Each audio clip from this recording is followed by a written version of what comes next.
One day ایک دن his grand father اس کے دادا ابو who was a wise old man جو کہ تھے ایک دانا بوڑھے آدمی noticed his struggle انہوں نے نوٹ کیا انہوں نے دیکھا انہوں نے مشاہدہ کیا his struggle اس کی struggle پریشانی کا he decided انہوں نے یہ سٹرگل کا معنی مشقت ہوتا ہے ان کی مشقت کا کہ کس طرح یہ بھاگ دوڑ کے کام کر رہا ہے پریشان سٹرگل مشقت کا he decided to impart a valuable lesson انہوں نے ارادہ کیا impart کہ وہ دیں a valuable قدر و قیمت والا lesson سبق انہوں نے کہا میں اس کو سبق سکھاتا ہوں اور اس کو بتاتا ہوں تاکہ یہ نصیحت حاصل کرے he specially invited تاثیر to his house انہوں نے بالخصوص invited دعوت دی تاثیر کو to his house اپنے گھر میں انہوں نے کہا بیٹا آپ آج ہمارے گھر میں آنا ہے آپ سے ضروری کام ہے پیرا نمبر 4 تاثیر was warmly greeted by his grandfather تاثیر کا پرجوش انداز سے پرتپاک انداز سے warmly greeted استقبال کیا گیا گریٹ کا معنی ہوتا ہے نا خوش آمدید کہنا سلام کرنا استقبال کرنا by his grandfather اس کے دادا کے ذریعے he led him to the kitchen table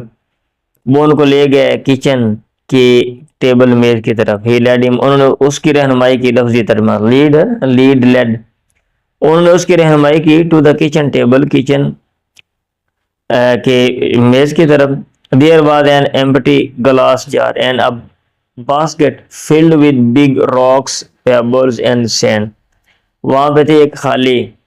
وہاں پہ تھا ایک خالی گلاس جار کیا کہتے ہیں شیشے کا جار مرتبان اینڈ اے باسکٹ اور ایک ٹوکری تھی فلڈ جو بھری ہوئی تھی ود بگ راکس بڑے بڑے پتھروں کے ساتھ پیبلز سنگریزوں کے ساتھ اینڈ سینڈ اور ریت کے ساتھ تصیر لکڈ انٹریگڈ تصیر دکھائی دیا انٹریگڈ متجسس اس میں تجسس پیدا ہوا کہ بھئی یہ جو ہے نا کیا کہتے ہیں کیا چیز ہے کیا حساب کتاب ہے دادا ابو مجھے یہاں پہ کیوں لے کر آئے ہیں یہ تھا پیرا نمبر 4 یہ تو میں نے ترجمہ کیا ہے نا انٹریگڈ کا متجسس آپ نے آسان ترجمہ کرنا ہے تو آپ یہ کر لیں دلچسپی لینے والا تصویر دکھائی دیا دلچسپی لے رہے ہیں متجسس بھی یہی ہوتا ہے کہ بندے کا تجسس ہے بندہ دلچسپی لے رہا ہے کوئی چیز جو ہے نا اس کو وہ دریافت کرنا چاہتا ہے پیرا نمبر 5 تصیر I want you میں چاہتا ہوں کہ تم to fill بھرو this jar اس مرتبان کو with everything ہر اس چیز کے ساتھ in the basket جو کہ باسکٹ ٹوکری میں ہے his grandfather instructed اس کے دادا ابو نے ہدایت دی تصیر eagerly began تصیر شوق سے began شروع ہوا یا اس نے آغاز کیا تصیر نے شوق سے آغاز کیا by pouring the sand ریت ڈالنے کے ذریعے into the jar مرتبان میں followed by the pebble جس کے بعد the pebble سنگ ریزے جو چھوٹے کنکر تھے when he tried جب اس نے کوشش کی to fit the big rocks کہ وہ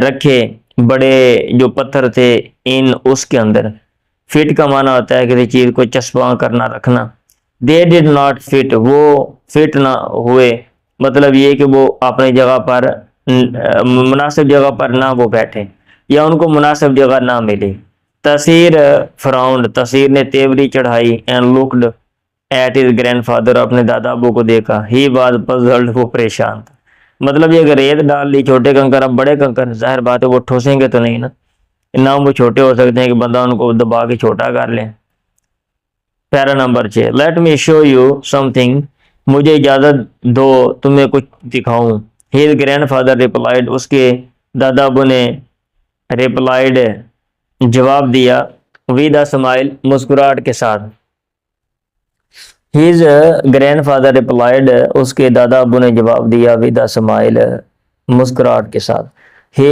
emptied the jar اس نے خالی کیا the jar مرتبان and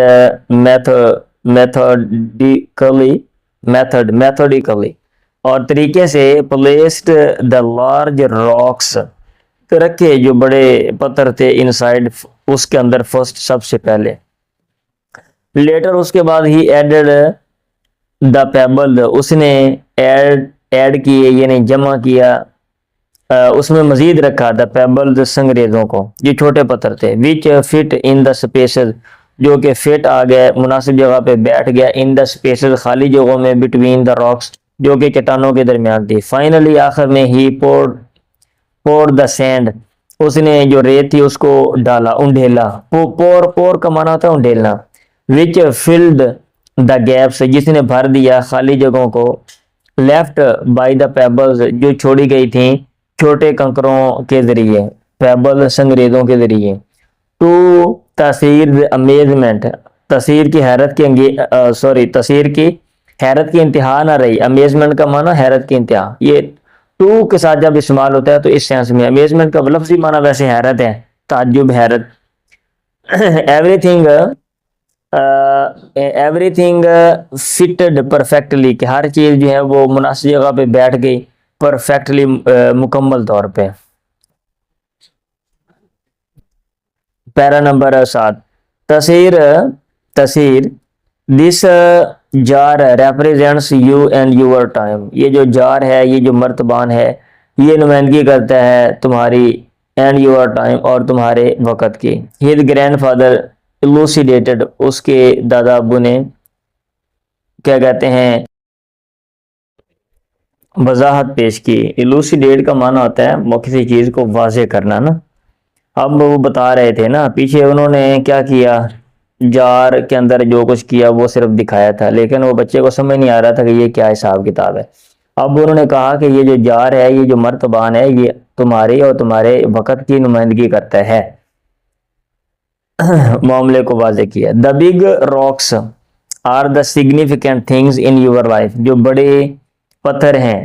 the big rocks, rock چٹان یا بڑا پتھر, اور یہ ہیں دا سگنیفیکینٹ تھنگز, اہم چیزیں, ان یور لائف, تمہاری جو زندگی میں ہیں. ہاں, اہم چیزیں جو تمہاری زندگی میں ہیں, تمہاری زندگی کی اہم چیزیں. لائک جیسا کہ یور اسکول ورک, تمہارے اسکول کا کام ہے. فیملی خاندان, اینڈ ہیلتھ اور صحت ہے. دا پیبلز سنگریزے چھوٹے پتھر, اور ہیں ادر پریورٹیز دوسری ترجیحات, لائک جیسا کہ یور ہابیز تمہارے مشغلے, اینڈ فرینڈشپس اور دوستیاں. دا سینڈ ریت ریپریزنٹس دا سمال ٹریویل تھنگز, یہ نمائندگی کرتی ہے چھوٹی ٹریویل معمولی تھنگز چیزوں کی. If you full your time, اگر تم بھر لو گے اپنا وقت, ود دا سمال چھوٹے سٹاف چیزوں کے ساتھ, چھوٹے سامان کے ساتھ, فرسٹ پہلے, یو ول نیور ہیو روم, تم کبھی بھی نہیں, ہیو روم گنجائش رکھو گے, فار دی امپورٹنٹ تھنگز, اہم چیزوں کے لیے.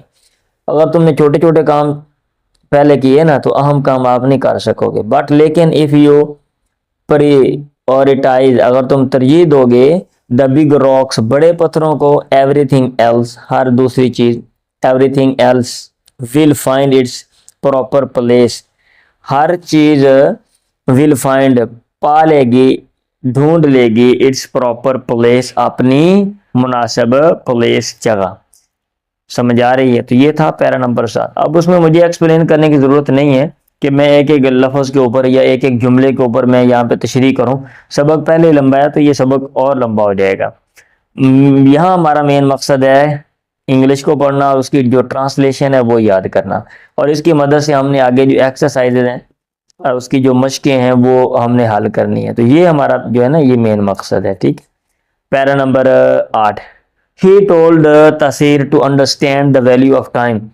انہوں نے تصیر کو بتایا کہ وہ سمجھے وقت کی اہمیت. He also advised prioritizing his task and focusing on what's truly important.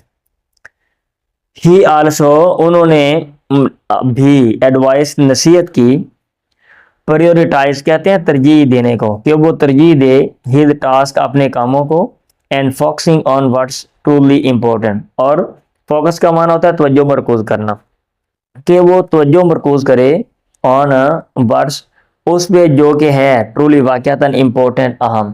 He helped him making a schedule. انہوں نے اس کی مدد کی ایک شیڈول, ایک فہرست بنانے میں. make a schedule کا معنی ہوتا ہے فہرست بنانا. setting aside time الگ کرتے ہوئے, set aside کا مطلب ہوتا ہے مختص کرنا, خاص کرنا, خاص کرتے ہوئے ٹائم وقت فار اسکول ورک اپنے اسکول کے لیے, چورس چھوٹے موٹے کاموں کے لیے, اینڈ فیملی ایکٹیویٹیز اور کیا کہتے ہیں خاندان کے جو گھریلو ایکٹیویٹی سرگرمیاں اس کے لیے. ابھی جو شروع میں ہم نے پڑھا وہ شیڈول اور وہ جو ساری فہرست بنائی ہوئی تھی کیسے ایسے. The grandfather also allocated time, دادا ابو نے بھی مختص کیا. آلسو کا معنی بھی, دادا ابو نے مختص کیا کہ کس کے لیے, ٹائم مختص کیا, وقت مختص کیا, فار ہز ہابیز اس کے مشغلوں کے لیے, اینڈ ریلیکسیشن اور تفریح آرام کے لیے. But only after the big task, لیکن صرف آفٹر دا بگ ٹاسک بڑے کاموں کے بعد. ہاں, only after the big task had been completed, بڑے کام مکمل کیے جانے کے بعد. ہاں, اونلی آفٹر صرف بعد اس کے کہ بڑے کام ہیڈ بین کمپلیٹڈ مکمل کیے جا چکے تھے. یہ لفظی ترجمہ ہے. مطلب یہ کہ شیڈول بنا دیا اور اس میں بتایا کہ پہلے آپ نے یہ کام کرنا ہے, پھر یہ اہم جو کام ہے, پھر لیکن جو ہابیز تھے اور ریلیکسیشن وہ اس کے بعد اس کو رکھا کہ آپ نے یہ جو مشغلے, یہ جو اضافی کام کرنے, یہ سارے آپ نے بعد میں کرنے, پہلے نہیں کرنے. تو یہ تھا پیرا نمبر 8.